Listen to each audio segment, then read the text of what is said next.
We're back with another episode, Kevin, of Today and Tomorrow in Scottsdale with Don and Kevin. You were in a new, exciting, brand new studio, man. I'm so excited. This is like Christmas.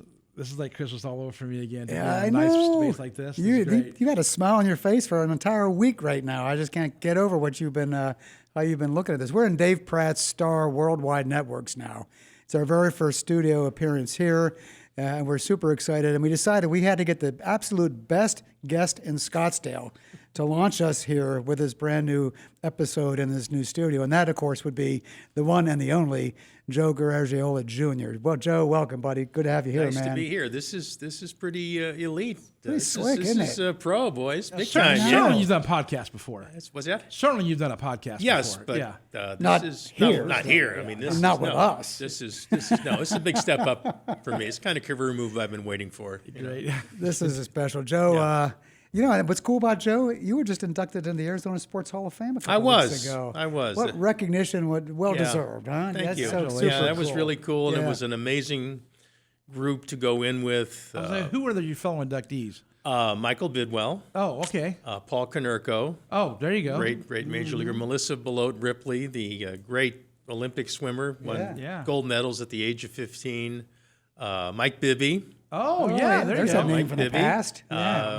Julie Ertz, the great soccer player. Oh, yeah. Who local, grew up in Mesa, played high school soccer here, and then absolutely was the beating heart of all those great women's national teams. I remember that. Yeah, that's right. that's So right. it was, Yeah. yeah, it was a great night, and Little very honored to be in that group. Well, you earned it. There's a little background on Joe just to help set the stage for how he's earned it. Joe helped bring Major League Baseball here to Arizona, working with Jerry Colangelo back in the day, establishing the Arizona Diamondbacks. And as the team's original general manager, he had a hand in getting them to the World Series in just 4 years. Remember how crazy that was? I can't. Yeah. Brand new startup club that hits the World Series in 4 years. Unbelievable. Joe, what are some of your favorite memories of that startup time? Oh, there were so many. It's the whole, going all the way back to when the franchise was awarded, which was, we just passed the, hard to believe, the 30-year mark. Are you kidding? 1995. Jeez. And I was a partner in Gallagher and Kennedy in those days. Mm-hmm. And so a big part of my practice was representing players. I was an agent. And so in anticipation of the franchise being awarded and then the hope that I would have a part in that, I'd kind of let my ball player clients go find other agents because I thought that's not fair. I can't just ditch these guys. Right. So now we're all down there, and Jerry goes into the room with the other owners, and this is the moment. I mean, they're going to vote. So I'm sitting outside, and when the writers comes up to me, he says, "Well, how do you feel?" I said, "Well, when those doors open, either I will be the general manager of a Major League Baseball team, or I will be a lawyer with no practice." All the clients have been released. Yes, right. I'll be back to trying to foreclose deeds of trust up in Prescott. And, Boy, does that sound exciting. yeah, and believe me, it's not as exciting. It sounds more exciting than it actually is, having sure. done that. Yeah, I'll bet. So I was enormously relieved when they came out and said, "Yeah, you got a team." So. Now, do they vote with Mr. Colangelo in the room like that? Oh, yeah. Oh, really? Oh, okay. yeah. Jerry and Vince Namoli, who was the original owner of the Rays. Speaking of the Rays, this is one of these things. You can't believe it. But I read it yesterday, and I asked somebody, and they confirmed it. So we and the Rays came into the league in the same year, right? 1998. Yeah. Since we beat them last night, okay, our all-time win total is 2,101, and theirs is 2,100. Is that right? No kidding. That's both things I said last night. Wow. Is that right? And no kidding. Yes. Isn't that amazing? When did you discover that? I mean, Yesterday, I oh was my gosh. reading the press notes, which are always, interesting. Yeah, And sometimes. there was this thing. I said, this is why baseball's great. That's Yeah. Because crazy. random stuff like that happens. That's wild. Yes. So think back to building that original team. You put together a team. It was pretty darn special. The way they came together and all of a sudden were so good. What was that like trying to put a team like that together? Well, Don, it was interesting in that our original plan, Jerry's vision was that we would put together a team that we would essentially, we do the best we could in the expansion draft. And actually, 4 of the players that we took in the expansion draft were on the World Championship team. So that's pretty good. Yeah. 4 out of 25, that's a pretty good number for a championship team. But the idea was we would then be in the draft, and we established early on a presence in the Dominican Republic, and we thought that's how we would go. And kind of our model was the Colorado Rockies, who had come into the league 6 years before us, I guess. And they were just this absolute runaway success at the box office, okay? So we thought, well, it'll be the same thing here. So our first year, we sell a bunch of tickets and lose a bunch of games, right? Mm-hmm. And then the second year, all of a sudden, we're not selling as many tickets. And it became clear that Phoenix, and I've been out here 40-plus years, so I've seen this repeated more than once. The fans here are great, but they're pretty sophisticated. You put a good product out there, and they'll show up. You don't, and they're more along the lines of, okay, when you guys get good again, I'll come back. So there we were. So Jerry says, okay, we're not abandoning our original plan, but now we have to run 2 plans simultaneously.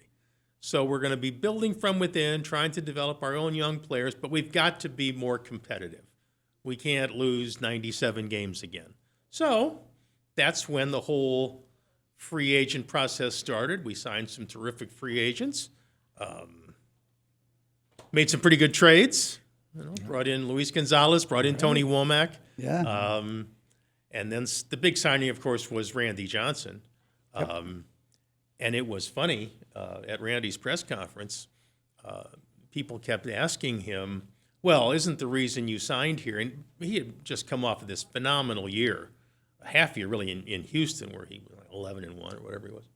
And they kept asking him, well, isn't the reason that you're signing here in Arizona because you live here? He said, no, it's because Jerry's talked to me a lot, and I really think we're going to be competitive. And then 2 questions later, it was, well, you live here, right? I mean, that's the reason. So finally, after about the 5th try at this, Randy says, don't you think that I was going to make enough money any place to buy a house? Yeah, and live wherever you want to? And live wherever I wanted Right. to? No, that's not the reason. And, I mean, it really, Jerry Colangelo is many things, and he is a tremendous closer. And he determined that Randy Johnson was the guy we had to have, and he basically convinced Randy that we were going to be competitive. Well, turns out that we were, and in terms of a signing, Randy's initial contract was 4 years, and he won the Cy Young Award every year. Yeah. 4 out of 4. What a signing. Yeah. Yeah. And Colangelo was a closer, that's for sure. Oh, for In sure. every sense of the word. Absolutely. Yeah, no question. Absolutely. So you're still involved with the team today. You serve as a special advisor to President Derek Hall. You spend a lot of time with the team there, and I know you go to a lot of the games. And talk about the team and where we are. We've got a pretty exciting team this year, don't we? I think we have a really solid team. I guess sort of that's the good news. I don't know if it's bad news. The less good news is I guess we're in this ridiculously competitive division. Yeah. Last week, I don't know if it's still true, I didn't look, but there was a day last week when the Padres, Dodgers, Giants, and Diamondbacks had the 4 best records in baseball. Baseball. Wow. So what the moral of that story is, there's going to be a really good team not make the playoffs this year because all 4 of those teams can't get in. 3 out of 4, right? 3 can get in. Yeah. 1 can win the division, and you could have both wild cards. Mm-hmm. But you're going to have division winners, maybe not nearly with such a good record, and they're going to be in. But that's the system. So going to be a lot of exciting baseball.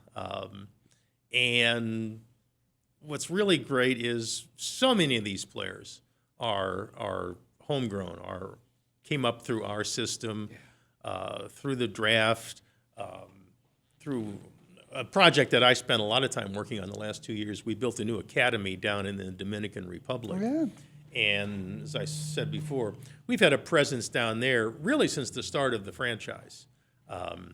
and Geraldo Perdomo is a graduate of the academy. Justin Martinez came out of the academy. So to see those guys and that journey from this young age up through the minors and then to the big leagues and having success, I mean, that's, success is success. It's great. But when it's your own people, that's even sweeter. It's like deep roots, Kevin. That's so pretty cool, huh? having a presence in the Dominican Republic, was that something, sounds like something you guys intentionally set out to do? Oh, very much so. At this point in time now, after all these years later, has everybody else kind of copied that model? And I'm sure everybody's down there now, right? Yes. Okay. Yeah, all 30 teams have a At the presence. time, was it unique for the Diamondbacks to be down there, a little bit innovative? Not literally unique in the sense that we were the only ones, but there's certainly everybody wasn't there yet. Yeah, okay. But the Dominican, first of all, I mean, it's a great country. It's Yeah. just a wonderful country. The people are great. They obviously love baseball. They love Americans. And unlike in the States, there's no amateur draft down there. So it's an area where good scouting can still really make a difference because you can pretty much, within limits, sign anybody you want to sign. And then the process is you sign these players, and then hopefully in a couple of years they come over here to the States and continue their career. So as I say, we've been down there for a long time, had an academy, owned an academy, then got rid of that and were leasing property. And then a few years ago, Ken Kendrick and Derek said, you know what, we need our own place again. And so that was a real adventure because we were ready to start, and then COVID, and then we had to stop. Wow, ouch. Anyway, opened it up last November. And one of the things that we're really, really proud of, and this is all credit to Ken and Derek because this is the passion project for them. Pretty much everybody down there will do English classes for their players. Out of a sense of practicality. I mean, when they come over here, they're going to be dealing with a lot of English-speaking coaches, and so a basic facility in English is pretty necessary. Well, we take it a step further and allow our players to take enough classes that they can actually get their high school diploma. Oh, really? And on top of that, our policy is if we release a player, which happens, I mean, you sign 80 players, you hope all of them will get to the big leagues, you know that's not going to happen. But if we release a player, he's allowed to keep coming to the academy to keep taking his classes to get his diploma. Wait a minute. That's pretty cool. So Yes. you're telling me you sign a player, Right. it doesn't work out for whatever, you will still enable them to get an education in the Exactly Dominican right. Republic? That's Exactly awesome. right. Wow. And I'll tell you what, I have been to a couple of the graduations, and I mean, it's a big deal. Kids get caps and gowns and everything. Right? And to see, over here, we kind of take a high school graduation for granted. Everybody graduates from high school. It's not the case there. And to see the families of these kids and the pride Is that right? and, Heartwarming. lots of tears and everything, Yeah. it is just, it's the best. Super cool. I love the It's the behind the scenes stuff you hear in baseball. But, That's right. Stuff and that like doesn't necessarily get us any more players, right? No. But it's the right thing to do. Yeah. It just is. Absolutely, yeah. Baseball seems like this is a year it's making a comeback. It's getting a little more energy, more baseball's youthfulness. it's been on a good run the last few years with so many great young players. That's the thing, just exciting players. And the sport itself is kind of loosening up a little bit. I mean, you see it now with guys can express themselves with their individual shoe styles or gloves maybe or colored bats. And it's funny because after my first tour with the Diamondbacks, I went to New York and worked in the commissioner's office. And I was in charge of on-field operations. Oh, boy. And I remembered some things that came up back in the day. Oh, with you. yeah. I was, among other things, I was the dean of discipline. I was the guy that would fine and suspend people. That was a lot of fun. Said nobody has ever done that job. Yeah. But I was also, I was in charge of uniform regulations. And so I would have to call when somebody be wearing the wrong colored shoes or something, and it was the worst because increasingly, I mean, these things were still on the books, and you're supposed to, enforce them, but nobody wanted them enforced. I used to say, I felt like Elliot Ness the week before Prohibition was repealed. It's like I'm enforcing these rules that nobody myself cares. included, once enforced, including you, right? Including me, right. But there they were. So now to see all of this, it's great. It's terrific. Yeah. Loosening up is something that's been a little hard for baseball, being steeped in tradition. Which is, it's a tough needle to thread. Mm-hmm. Yeah, I think it really is, because I think that's one of the beautiful things about baseball. I obviously, hopelessly biased, but I think baseball does the best job, that's the right way to put it, about its tradition. I think baseball is the most intergenerational sport. Yes. I guess I'll put it that way. Yeah. And all the cliches are true. I mean, the grandchildren talking to their grandparents about baseball and players they saw, and somebody, a kid today sees picks Acuna, and his father will say, "Yeah, well, you should have seen Griffey Jr. in his prime," and his father says, "Yeah, well, you should have seen Mickey Mantle." I mean, love it. That's part of the fabric of baseball. Love it. And so you want to respect that, but by the same token, you can't dip everything in amber and just kind of freeze it, because then you get passed by. So, as I say, it's a somewhat of a difficult needle to thread, but I think of late we're really seeing that great mix. Good to see. Kevin, we got to ask him about his background and growing up in a baseball family. Yeah. And I know, because you've told me a couple of these stories, but just the experience. Share with us the experience of growing up in a baseball family with your dad, hanging out with Yogi Berra. I know one or two good Yogi stories that I want you to tell for sure, including the one time you went over to Thanksgiving dinner at Yogi's house. Well, I was extraordinarily fortunate, no doubt. As you say, my dad started playing he signed when he was 16 in 1942. Played in the World Series at 20 for the Cardinals when they beat the Red Sox. And then in 1955 began his broadcasting career. And so some of my earliest memories are of going to spring training, which was, here we are in St. Louis. Trust me, St. Louis in February is pretty dreary. Yeah. It just really is. And so come the middle of February, we'd all just take off for St. Petersburg, and 6 weeks later, I'd come back to my little classmates, all tan, rested, and ready. Is that right? Just really reviled, I might add. So in those first, 55, 6, 7, 8, 4 or 5 years, not only was my dad one of the broadcasters, but my mom, who had been a professional musician since she was 16, became the organist at Busch Stadium. Really? Yes. Wow. And so in the summers, I would go with them to the game every night, and they would stash me in the organ booth there in the old Busch Stadium, or Sportsman's Park, as it was originally called. And so I watched one heck of a lot of baseball games between ages 5 and 9, let me tell you. In your blood, for sure, by then, right? For sure, yeah. If you had told the 9-year-old Joe I would do all the stuff I did, I said, well, that doesn't sound possible, but yet here we are. That's So- funny.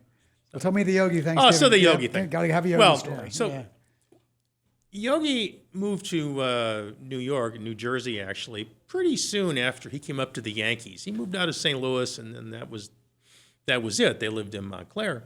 So we didn't really see a lot of him at all until we moved to New York in the early 60s. And then he and my dad talked all the time. Yeah. I mean, this is another one of these things. You can't make this up. You just cannot make it up. But as my dad used to say all the time, I played 9 years in the major leagues, okay? I won a World Series, okay? And I wasn't even the best player on my block. which was true because Yogi lived right across the street from him. And Yogi was 6 months older. So as my dad used to say, I never didn't know Yogi. Right? Yeah. And this friendship, here's how long it extended. The night before Yogi died, he and my dad were talking. Is that right? Wow. Yes. Wow. Yeah. So And where were they at? On the phone, or were they in on the person? phone. On the phone. On phone, yeah. Because my dad was out here and Yeah. he couldn't travel anymore. But Yogi's granddaughter, Lindsay, who is, she's remarkable. And she and my oldest daughter have become really good friends. Oh, and really? My daughter lives in D.C. and she'll go up and they'll have dinner or something. Recently I saw Lindsay and she said something which I hadn't thought of, but it's so, when you think about it. Obviously the two families lived, as I say, across the street from each other. So my grandfather and Yogi's father, they knew each other. They were friends. And Lindsay said, do you realize our families have been friends for over 100 years? Oh, wow. I said, Wow. I guess that's right. Really? Well, yeah, because my dad was born in 1926. Yogi was born in 25. Right. Yeah. There you go. And now here we are. And Lindsay's dad, Larry, he's a good friend of mine. Larry is an absolute, he's the best. Right, yeah. Larry's the best. And Lindsay and Meredith are friends. So here we are. Yeah. 100 years down the road, these two families still That's intertwined. amazing. But anyway. That's amazing. Anyway, so this Yep. story. Yep. So, first of all, I would say easily 50%, maybe more, of the quote-unquote yogiisms are made up. Are they Not really? not true. Just Really? Okay. not true.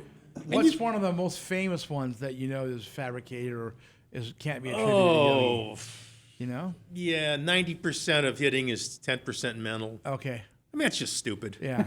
Okay, it's stupid. That's how you can tell. That's how I can tell. Yeah. If it sounds stupid, Right. it's made up. Okay. It is. Good. So, because Yogi wasn't, and he said this, Yogi wasn't a funny guy, in terms of like one-liners or quips. Yeah. He just had this great way of putting things so that you immediately understood what he meant. Example, one that was not made up. Back in the day, when the postseason consisted of the World Series, right? Mm-hmm. Yankee Stadium was known for, and it was all afternoon games, right? So Yankee Stadium was known for very difficult shadows in the outfield in the late afternoon. Tough. One field would be, I think maybe it was right field, would be in the shade, and so on these bright, sunny October days, it was really difficult. So somebody asked Yogi about that because he was playing some outfield there toward the end of his career. And instead of this detailed explanation about, and the shadows, and they come over the top of the grandstand, and he just said, yeah, it gets late early out there. Right. Exactly. I got it. You know exactly what he meant. All right. Okay. Perfect. Those were the true yogiisms. So anyhow, this story that we've now built up past the point of all reason that will of course. absolutely Of just course. land with a thud. But so we're going there for Thanksgiving one year, right? And this is, I don't know, in the 60s. In New Jersey? In New Jersey, because we would go back and forth. We'd go there for Thanksgiving, and then they'd come over. We lived in Westchester, north of the city. Come over to our house for Christmas, or then we'd reverse it. So anyway, so we're going there, and of course, this is, decades before cell phones or GPS or anything, right? It's strictly navigating, dead reckoning, right? So naturally, my dad is driving, and we're lost. And since a man is driving, we're not going to stop for directions. No That way. that violates the code, right? Yeah. Finally, even he has to admit that we're lost. So my mom says, all right, find the next phone booth, pull over, call Yogi. Okay, fine. We pull over. There's a phone. We're on this corner, and he gets out, and I get out, and he gets Yogi on the phone, and he's trying to describe where we are. And he's like, I don't know where that is. My dad says, all right, Yogi, well, Here, I'm at this intersection. There's a bank on one corner, and there's a church on the other corner, and then there's a big grocery store and on the other corner, and I'm in a gas station. And Yogi immediately now knows where he is and says, oh, well, don't go that way. Come this way. Right. Right. Perfect. We went too far. Yeah. Don't go that way. Yogi knew where we were coming from and knew where we were. We had overshot him. So he says, don't go that way. Come this way.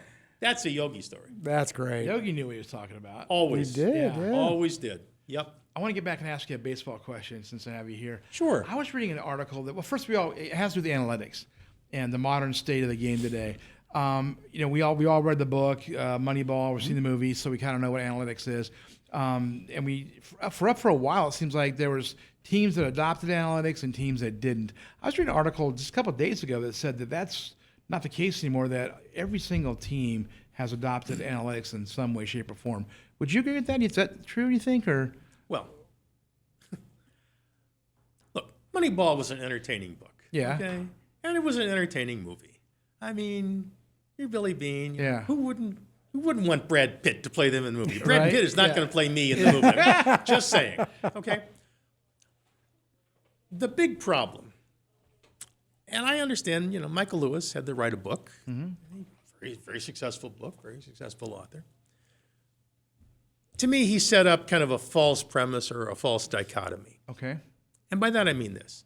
The way, and unfortunately it then got carried forward to where it was pick a side.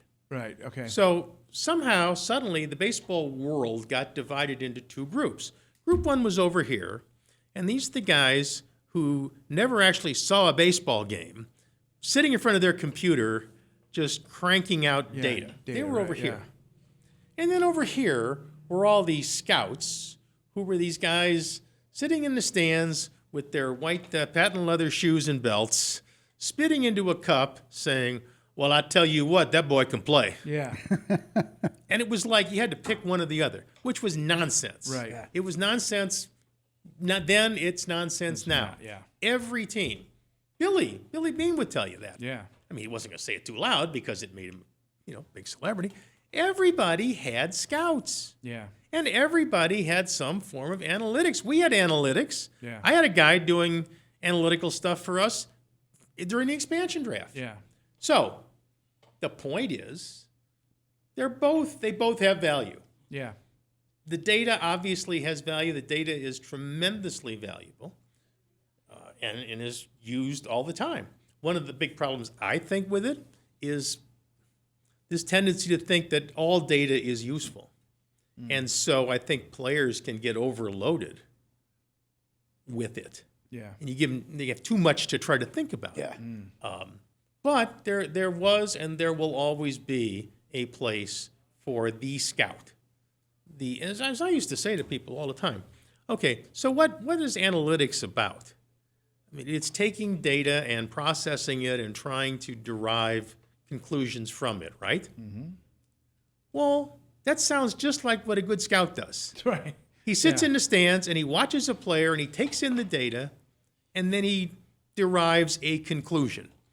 And it's an informed conclusion. It's not, don't confuse me with these numbers. I know a player when I can see. Nobody says that. I mean, maybe back in the day people said that, but they weren't very good at their jobs. Yeah. So sure, do the Diamondbacks have a very robust analytic department? Absolutely. Do we also have scouts? Absolutely. Need both, for sure. You need both. You This sure do. was a fast 30 minutes. Wasn't it? Really? It's a fast 30 See, minutes. every time we have a I baseball like guy that. on, this happens. I Every single time we have a know, baseball I guy know. on. We could go on with Joe for another 30 hours. Yeah. I'll But just it's have to been come great. back. You will come back. Well, there's no question. Joe, it's been a delight having you. Well, Thanks if for only I help. liked talking about baseball, we'd have had a show here, Clearly, right? I feel Sorry, like, I apologize. I feel like we had to pour a couple of beers and just hang out for a while and talk baseball for some might. more, for sure. might. But absolutely fantastic. I love your career. You've meant so much to the Diamondbacks, so much to Arizona. You live in Scottsdale, which is awesome. So you're a Scottsdalian as well. And 43 years. There you go, man. I'll tell you what. Some Yeah. changes then too, huh? A few. Absolutely. Yeah. Just a couple here Yeah, I and wish there I'd for bought sure. some more land. But, Yeah, right. Yeah, Yep. you and me Anybody- both, buddy. we You can and all me say both. that, right? I know, I know. Yeah, listen, I used to live in North Scottsdale when I lived at Scottsdale and Cactus. That's right. Yeah. Not anymore. That's Not something anymore, Yogi would say. Yeah, right. That's a Yogiism right there. Yeah. What a way to That's end it. it. What a way That's to right. end Used it, to live- man. Didn't move and used to live in North Scottsdale. Joe, thank you for being with us. Nice, Thanks thank for you. all It was you're a doing. joy. Absolute hoot. Let's root the Diamondbacks on this year. What do you think, everybody? Right? Yeah, absolutely. We got, It's gonna be we a got a good year. chance. They're good. Absolutely. Or go to the game. Better yet, go to the games. Go to the you go. games. Go to Yep. games too. Support Got the plenty of team for tickets. sure. Absolutely, you bet.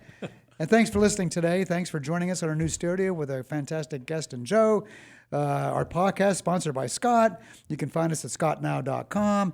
And as you know, we'll be back again next week for another episode of Today and Tomorrow in Scottsdale.